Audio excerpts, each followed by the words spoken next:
Okay. Welcome, ladies and gentlemen. Welcome to another episode of the Daily Mad News. The UK digital enslavement has begun. It's begun. The UK digital enslavement has begun, and it started last week. So, what's happening? We know that the government was looking to pass certain law during the time of Rishi Sunak. Let's go back to the beginning of when this started. So, before I even start, let's go to this. This started 2 years ago. When few years ago, I think it was 2 years ago, when Rishi Sunak was proposing CDBC. Anyway, let me let you go through this now. I'm proud to say that under the UK's presidency, the group of the world's 7 most advanced economies, the G7, is launching a set of public policy principles for retail central bank digital currencies, CBDCs. Central bank digital currencies could be a digital version of money, a bit like a digital banknote that could be used alongside physical notes and coins. Unlike most of the digital money people use daily today, it would be issued directly by a central bank, like the Bank of England in the UK. And governments and central banks across the world are working together, looking into what having a digital currency might mean in practice. This includes issues that people care about, such as ensuring users' money would be safe and secure, that it could work with other ways to pay, would be energy efficient and available to everyone. A potential CBDC could offer businesses and consumers new ways to pay in the future. It's all part of the wider story of digital innovation that has delivered benefits to millions around the world and in the UK. The decision on whether to launch a central bank digital currency is for each country to make, and no G7 jurisdiction has yet made that choice. These decisions raise important questions about the reshaping of our economy, financial systems, and the way in which people interact with money and payments. That's why working together and careful evaluation with our international partners is essential. In the UK, earlier this year, I announced a new joint task force between the Treasury and the Bank of England to look into a potential CBDC as a complement to cash and bank deposits. We're also hearing from firms, technology experts and others. Under the leadership of the UK, this report today will help support and inform exploration of CBDCs in the G7 and beyond. With these principles, the G7 is leading an important step change in the global policy conversation. The report covers a range of important matters, such as financial stability, cyber resilience, energy efficiency, privacy, inclusion, and tackling illicit finance. These factors should all be considered when designing and potentially delivering a CBDC that would be fit for the future. Our shared objective is to ensure that CBDCs would be grounded in long-standing commitments to transparency, the rule of law, and sound economic governance. The G7 will continue its work in this important area, working with others to enhance understanding and use of these principles. We're excited to be taking a leading role with G7. So this was 2 years ago when this guy called Rishi Sunak decided that, okay, he's going to introduce CBDC. Now, for a lot of people that don't understand what CBDC is Central Bank Digital Currency. So anyway, so let's get deeper into this. So there's a new law that's been approved by the Royal Assent. It's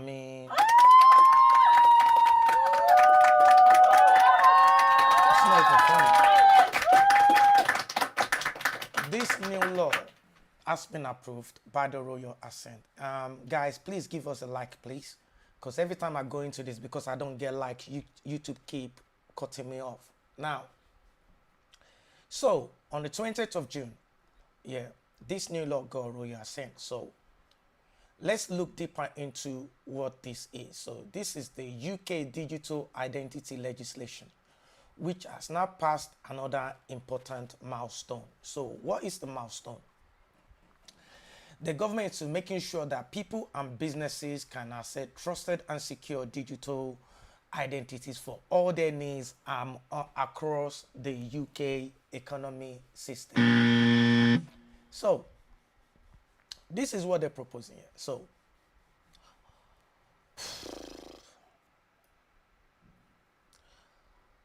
on 19th of June, the Data Use and Access, the Data Use and Access Act, we're going to check through that in a second so we can have more look at that, receive royal assent, as well as putting the National Underground Asset Register on a statutory footing and supporting the future of smart data schemes. So what do they mean by smart data schemes?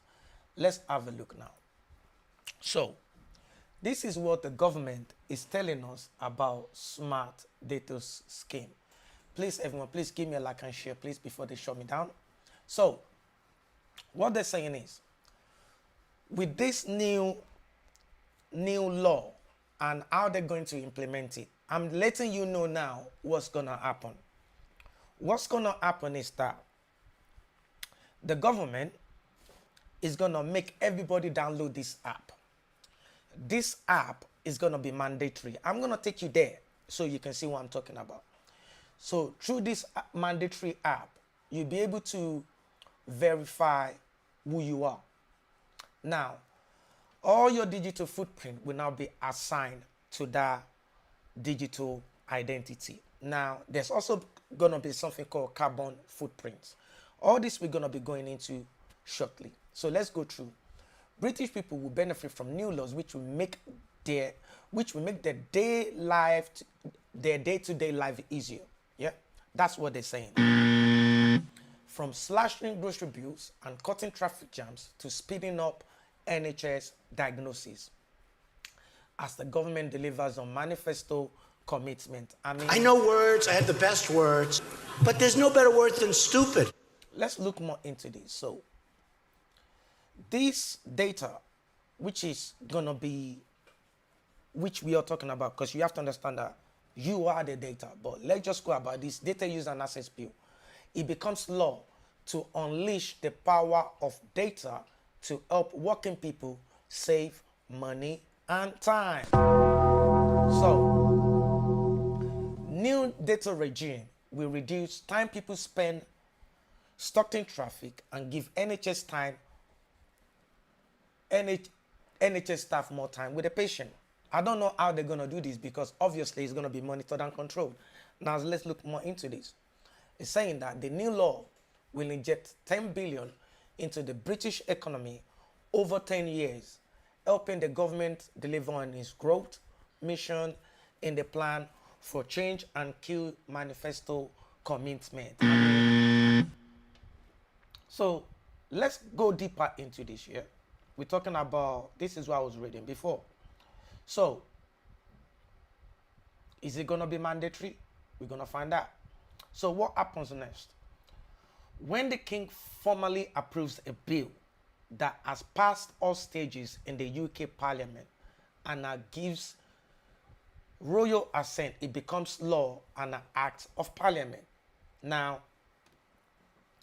this is what they're saying here. Since the king has given his royal assent now, it becomes law and an act of Parliament. Now, let's look deeper into this data act. Yeah.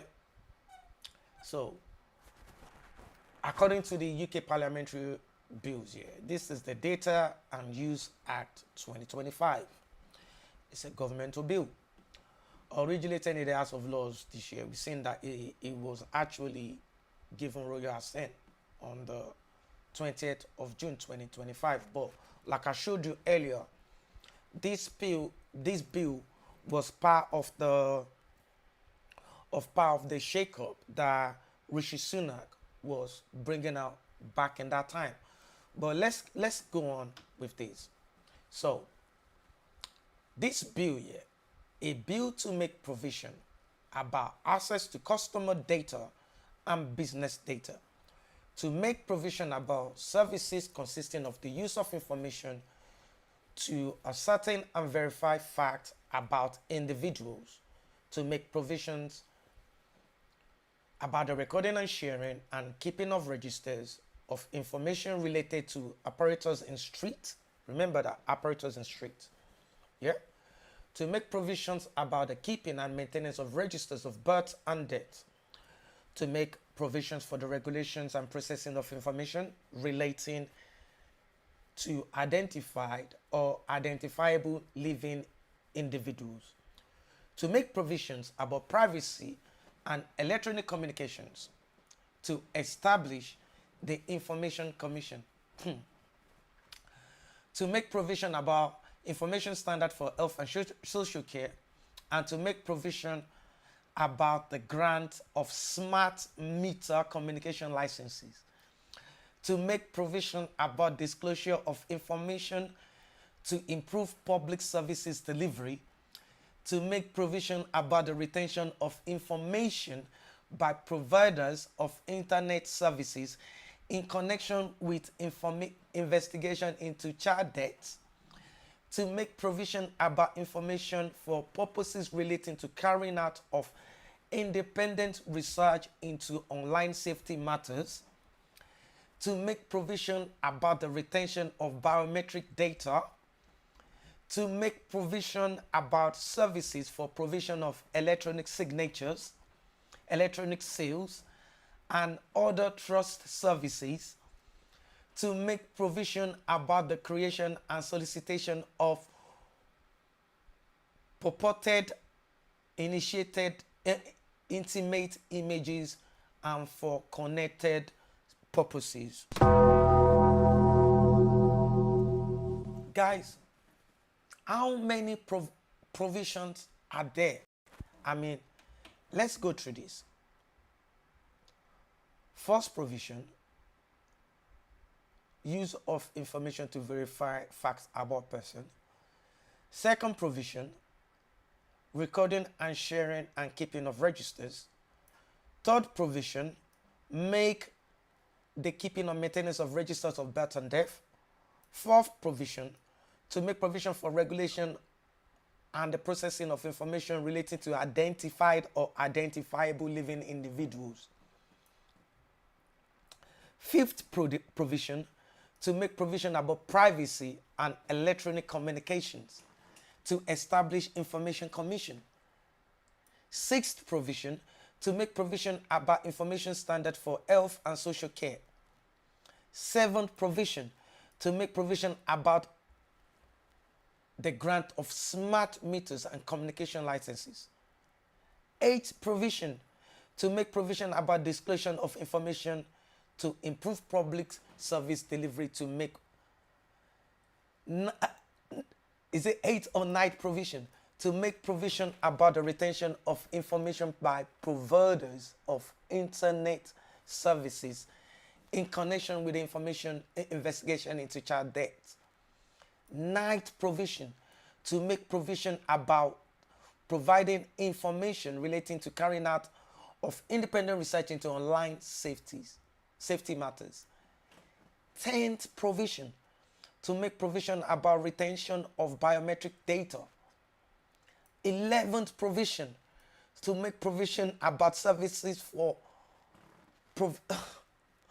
the provision of electronic services, signature, electronic seals, and other trust services. Guys, 11th provision, to make provisions about creation and solicitation of purported intimate images and for connected services. I mean, this is the end of privacy in the UK. This is the end of it. It's the end of privacy as we know it. This is the end of privacy as we know it. I know words, I have the best words, but there's no better word than stupid. But it's not only me. Let's listen to what this guy has to say. Let's listen to what he has to say. Yeah. I told you it was coming. I said they'd go for central bank digital currencies, a cashless society, and the arguments for it are clear. It'll be quick, easy, cheap to transact. There'll be no problems at all, no loose change lying around. There'll be lots and lots of arguments for it. Well, this week, the Chancellor of the Exchequer and the Bank of England have said by 2030, Britcoin, a central bank digital currency, will be up and running. It will, to begin with, be limited in scope, but with huge ambitions for the years to come. I think this could pose some real threats. It actually gives government pretty much total control over our lives, because they can just press a button and close our bank accounts. No, they wouldn't do that now, would they? Well, think about it. Those Canadian truckers, they were legally and lawfully going about their business driving trucks, but legislation came in demanding that unless they'd been double vaxxed, they couldn't continue in their cabins doing long-distance lorry driving. And they protested, and in the end, their bank accounts were closed down by the Canadian government. Well, with the central bank digital currency, anyone that decides to stand up and fight against the government could be pressed down simply with the push of a button. That is my concern. What is it all going to mean? Well, joining me. So, did you hear what he said there? He gave us a scenario of the Canadian truckers that decided that they don't want to take the vaccination. They don't want to take the vaccination that time. And what happened was that all their bank accounts that time were frozen. So that time, he was warning us that time that it was going to happen. But we didn't listen. Now this is what's happening. Let's keep going on. Down the line is Leah Harpern, and she's a podcaster, but also the author of Undressing Bitcoin, not Britcoin, Bitcoin. Leah, thank you and welcome for joining me this evening. Just explain central bank digital currencies. This isn't just the Bank of England considering this, is it? Exactly. Currently, more than 90% of central banks globally are all working on bringing out a central bank digital currency. And I think it's really important to elaborate on what exactly that is. A central bank digital currency is basically what we have now. So it's fiat currency, but it's going to be entirely digital, which means absolutely in the control of the government and the central bank. So as you mentioned, governments, since they own it, they're able to program it in a way that we've never seen before. So as you said, if for whatever reason you don't do as you're told and you don't take 3 vaccines, 4 vaccines, or whatever it is, the money can just be programmed to be used against you. The perfect example is right now we're living during this supposed climate crisis where they want to implement a carbon allowance. So how do you do that? Well, it's very simple. You just program the money in a way that you cannot do with the current cash that we have. You program the money. So if, for example, you have a bar. Guys, do you hear that? If you become a dissident, like for example, if you support Palestine or you do one of those, let's say, riot, or you go on the street or you protest, they can literally freeze your account. I mean, how does that work? It doesn't make sense. They can literally freeze your account and that's the end of your money. But let's keep going. Let's listen to what they're saying. Barbecue and you want to buy some steaks, some burgers, some sausages, whatever it is, you could actually reach your carbon allowance. And when you go to fill up your car, it could get declined because you reach your carbon allowance. So it's a really efficient way for governments to implement their political and woke agendas through the money. Well, all of this, of course, Leah, all of this will be denied at every stage by government. But when you look at the incredible overreach of government over the course of the last few years, nothing is impossible. Now, I know that you are a great advocate for Bitcoin, perhaps for other cryptocurrencies too. And it's, you know, this program is not here to give investment advice, but I'm thinking to myself, if we move towards full central bank digital currencies, and I don't want government to control potentially every aspect of my life. Now, the problem we're having now is, now that this new bill has got royal assent now, what are the government likely to do now? What I think is going to happen is they're going to make people download this app. Now, what this app is going to do is gonna, before you use your Instagram before you use anything, it's going to ask you for verification. You have to go and download this app. You know, during the time of the COVID-19 vaccination and stuff like that, remember that people have to download this NHS app. This is exactly what's going to happen with this one. So with this new bill, that's what's going to happen. You guys going to download that app. And what that app is going to do, you're going to do the verification. And from that verification, everything will be linked to it. Anyway, let's just keep going. Presumably, this could be the biggest thing that's ever happened to Bitcoin and other crypto coins. Absolutely. During the time of the truckers, we used to say that Justin Trudeau was the best advocate for Bitcoin, because with Bitcoin, when you hold it correctly in a non-custodial wallet, which means outside of any CEO or centralized control, nobody can freeze it. Nobody can touch your funds as long as it's in a non-custodial wallet. And that's the most important thing. And, you know, you don't have to buy Bitcoin for an investment purposes. It's about being a sovereign individual, because money is the energy which fuels your life. So if you don't have control of your money, you don't have control over anything. And you, in my opinion, really just become a slave. Because if the government can make your money expire, if the government can freeze it in the name of terrorism or national security, then what freedom do you have in society as an individual? You have none. And that's why, of course, I'm a huge advocate for Bitcoin, because nobody can touch it. There's no. So can you hear that? Your money can expire. Your money can literally expire. They can put an expiry date on your money. No CEO, there's no centralized authority, fully decentralized, in the control of just you. But number one, you know, we've got to be honest, it is extremely volatile in terms of price.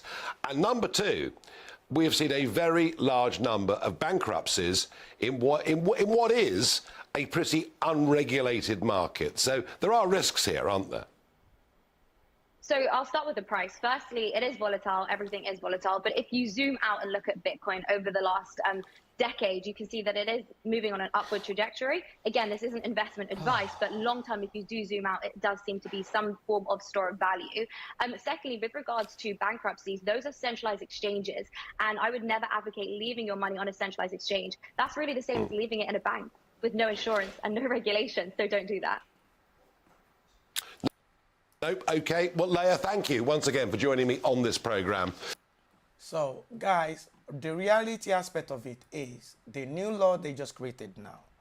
What's going to do is going to make life into a dystopian. We're living in a dystopian age right now. We're living in a dystopian age. Now,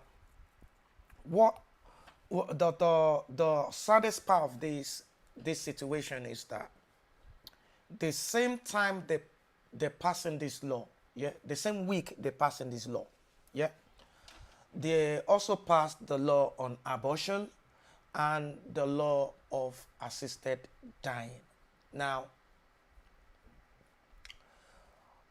I was doing a video on the UK abortion law earlier, but soon as I start opening the laws and stuff like that, my video always get caught. Now, so I'm going to avoid that this time around. I'm going to focus on this topic that I'm doing now. So, now, breed card. So, by this new digital identity that the UK is looking to create, which is under law, is going to come. So, you're going to have a new identity card. So, we're not going to need a passport anymore. So, passport is going to be off. No more passport, no more ID card. It's just going to be one. Everything's going to be verified from your phone. If you want to know more about this, you need to go through how China did their blockchain network, because that's basically what the UK is planning to do now. And it makes me wonder, because back in the day, you used to say, oh, China is enslaving its people, is doing all that kind of thing. But we are now emulating what we're accusing these regimes of doing. Okay, now, as I was saying to you earlier, this is the end. It's the end of privacy. Now, let's go deeper into this because I did research on The this. government's Data Use and Access Bill is without doubt the most dangerous bill to UK citizens in modern history because it's a Trojan horse for digital control. Now, it might sound like it's all very simple and it's just an administrative update designed to improve data sharing and efficiency, but behind all of that technical language lies a blueprint for mass financial surveillance, for digital enforcement and AI-driven control. Because the bill is not about making data more accessible for your benefit, it's about making you more controllable, making us all more controllable. It even says it. It's all there in the bill. It expands government's access to private financial data. It links digital ID to financial services, and it allows data sharing without our consent. And finally, it automates decision-making, removing human oversight. And why does this matter? Well, it matters because these are the exact foundations of a social credit system. And we don't need to imagine what one of those looks like because we can just look over there, can't we, at China?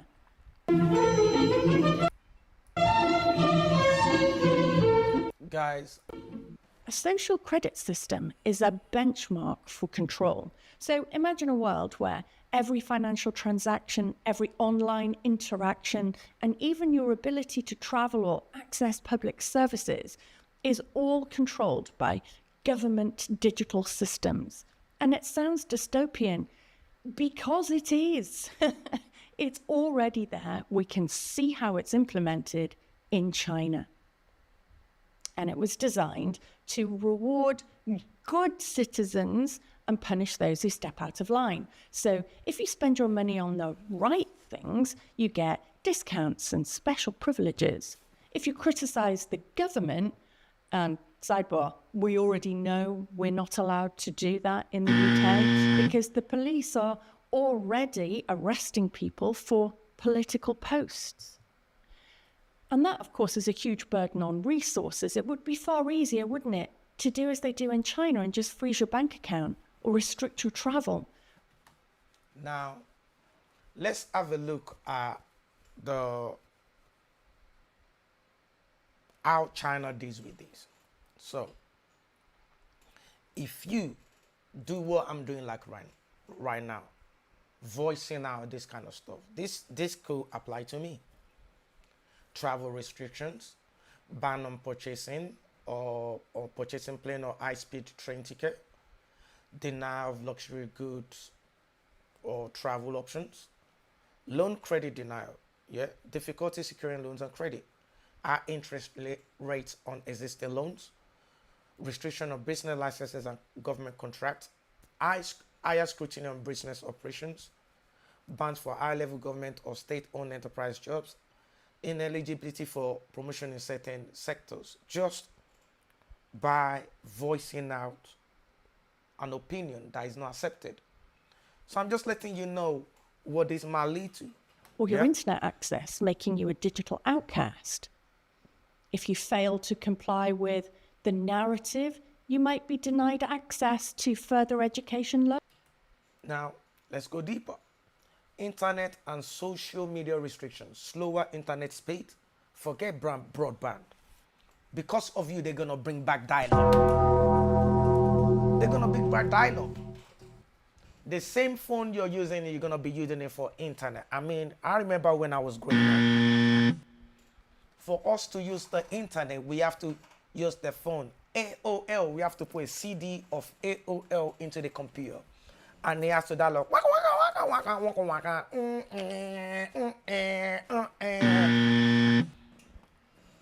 Before we can even get online, we have to tell people, sorry, mom, sorry, dad, I'm going online. 1 hour for us to get online. So they're going to send you back to their old school days. Blocking or limiting access to certain websites or services. Educational limitation, denial of enrollment for children in prestigious schools, barring access to higher education institutions. Public shaming. I mean, publicly listing. We know in China they publicly list people for saying things, you know. This is real.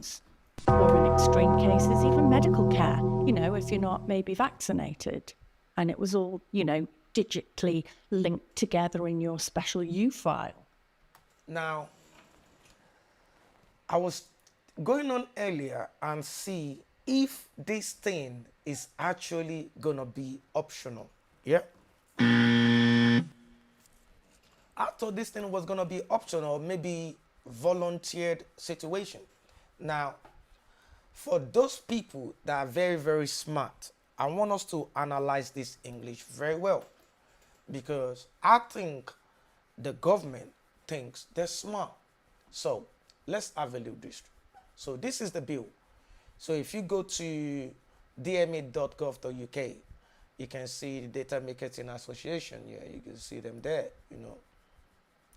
So this is them, right? They proposed this. So 11th of June 2025, yeah, Data Use and Access Bill passed in the House of Lords. So not only has this bill got a royal assent, it's also passed in the House of Lords. It's passed in the House of Lords. Now, let's go through it properly. The Data Use and Access Bill has now passed the House of Lords and is expected to receive royal assent from the King in the coming days or weeks. Now we can confirm that this bill has now received the royal assent. I mean, we can confirm that. So it says, when it does, this landmark piece of legislation will become law, ushering in one of the most significant updates to the UK data protection framework since GDPR. So, while most of the bill was agreed with, broad cross-party support, I mean, like a lot of cross-party support, not only the Labour Dem or the Conservative or the Labour, there's a lot of cross-party support with it. In its final stage, it was delayed by a disagreement commonly known as ping pong. So, between the Commons and the House of Lords over Baroness Kidron's amendment concerning copyright protection in the age of AI. That's another issue which we are going to look into, because this, I'm telling you, last week, the government passed a lot of laws.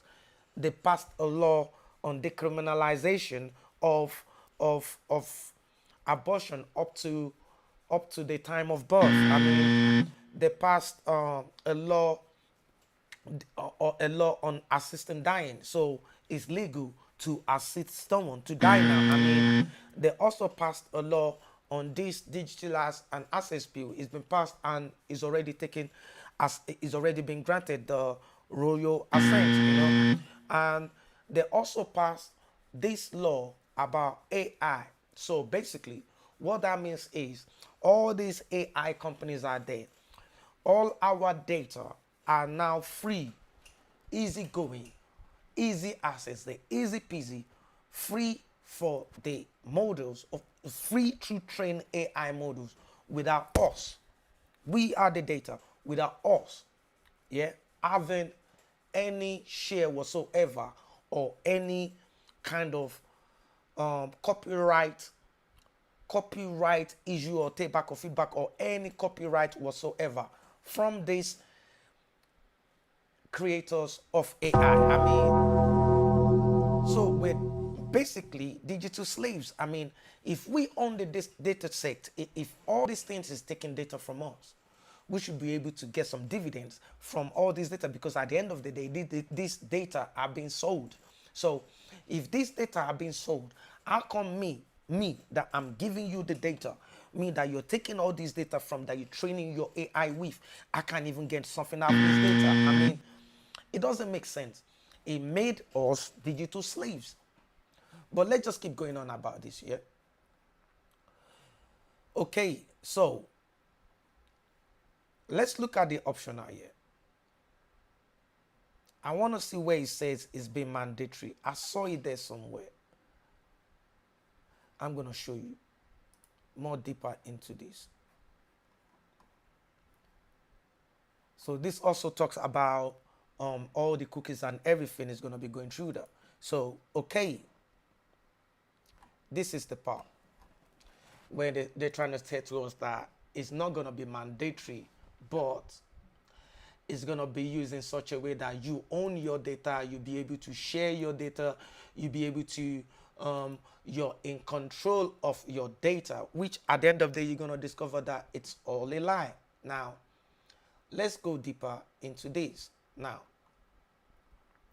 soft opt-in extend to charities. So this is a crucial amendment for charity members to restore the soft opt-in for email and SMS communications, where supporters have provided their details in case of expressing interest in providing support. So there's still some legal, to be honest, if you look at this properly, I'm telling you, this is not even a joke.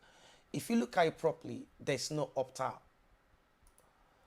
Where is that issue? Because I like to deal with facts.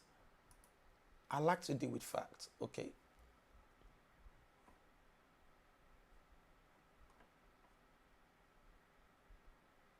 Those using the GSM email, I should say my personal details.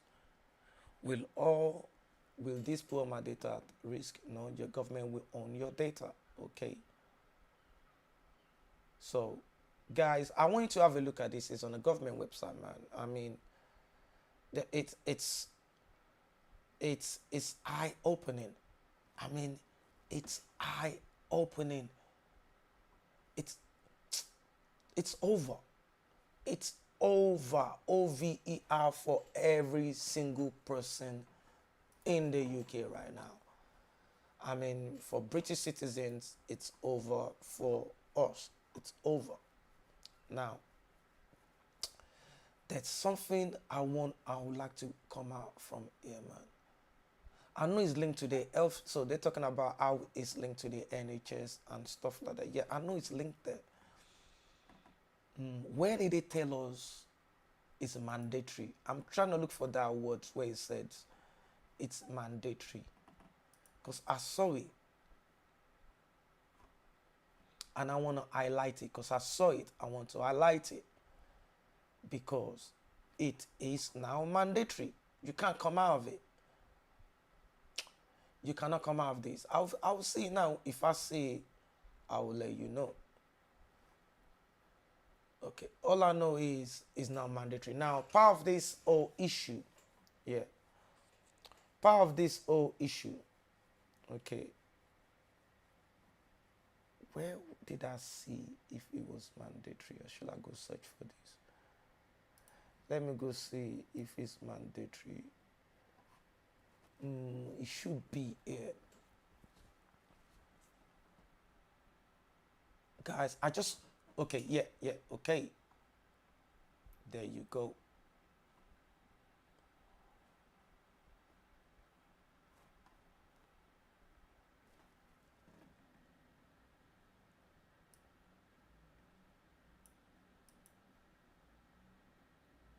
No such ping pong. Okay, while I'm searching for this here, I want us to actually look through this. There are a lot of, okay. We're to call it the Brit card. Labour think tank Labour Together has published a paper calling for a digital ID system, and I quote, a mandatory national digital identity that would be issued free of charge to all those with the right to live or work in the UK, whether they are British-born nationals or legal migrants. The Brit card would be a verifiable digital credential downloaded onto a user's smartphone, which could be instantly checked by employers or landlords using a free verifier app. What fresh hell is this, I ask myself, using a free verifier app? What?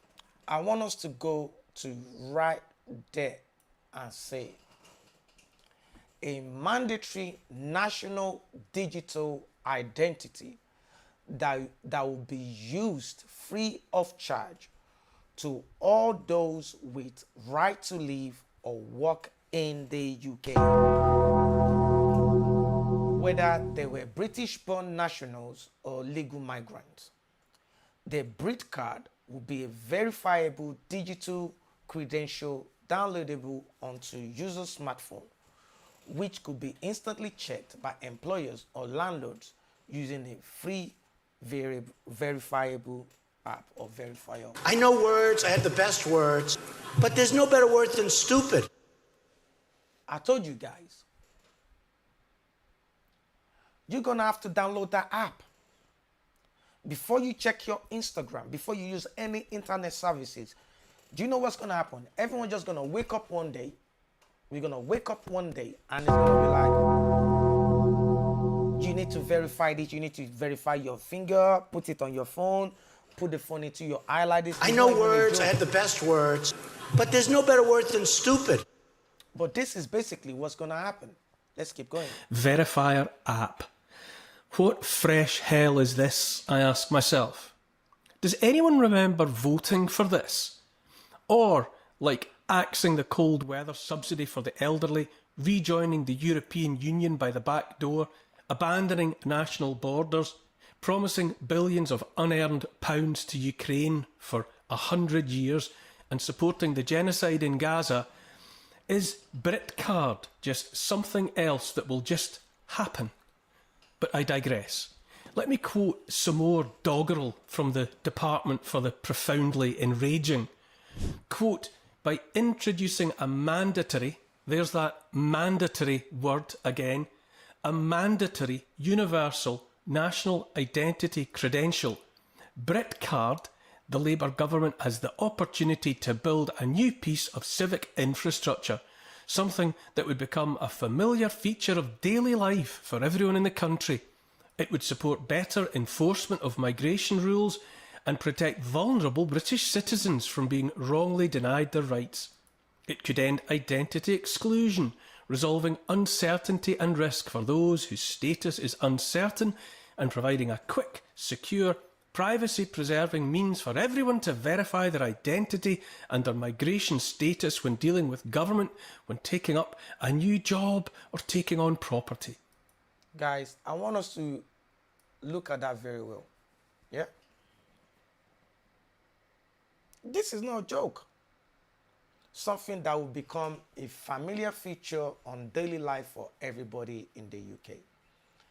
It will support better enforcement of migration rules. So, all you illegal immigrants in the UK right now, it's over for you.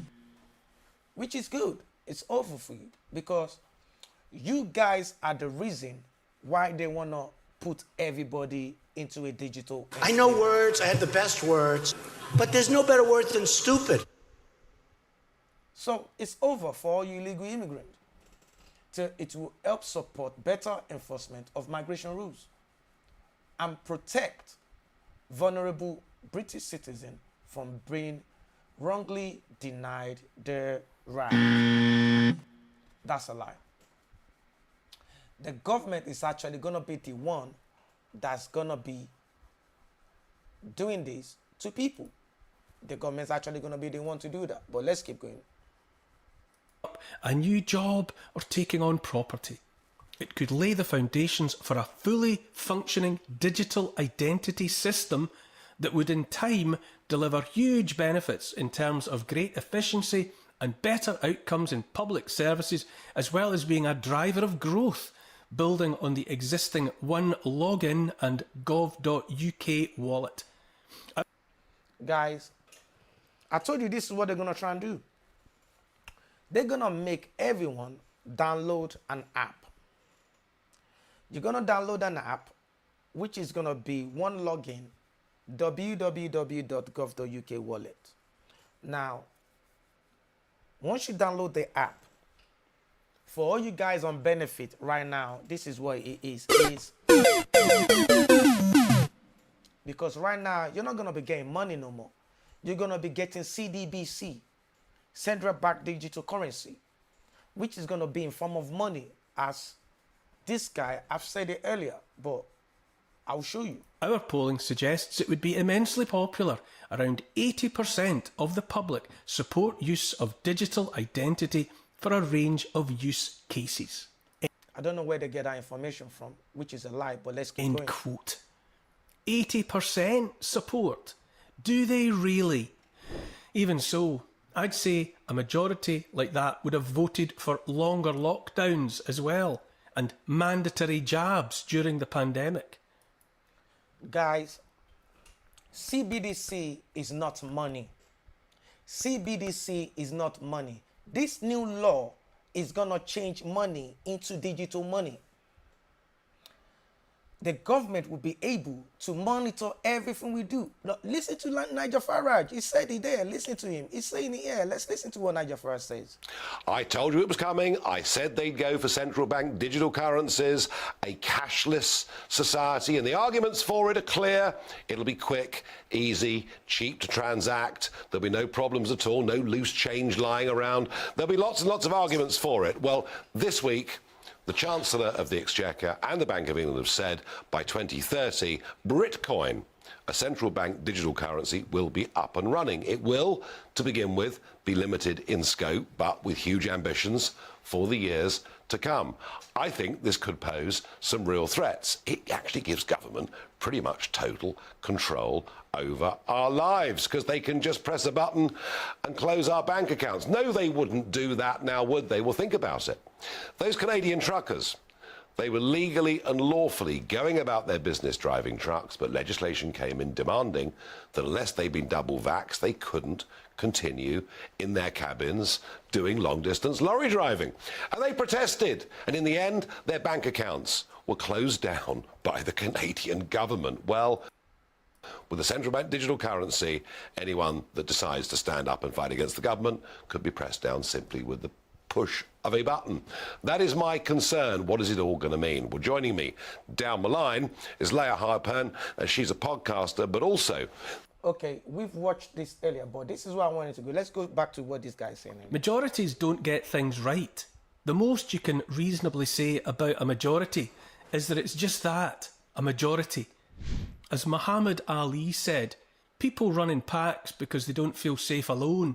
I run alone because I don't feel safe in packs. Fact. So, guys, what's happening right now, yeah? What's happening right now is this has got the royal assent.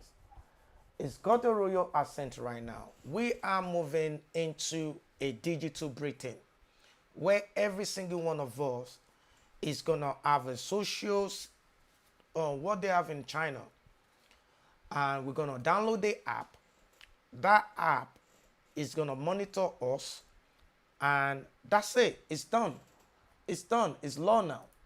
It's law. It's there. Done. Shagaboom. I mean, it's done. This is the mark of the beast that people were talking about right now. Now, a lot of people might think, why am I doing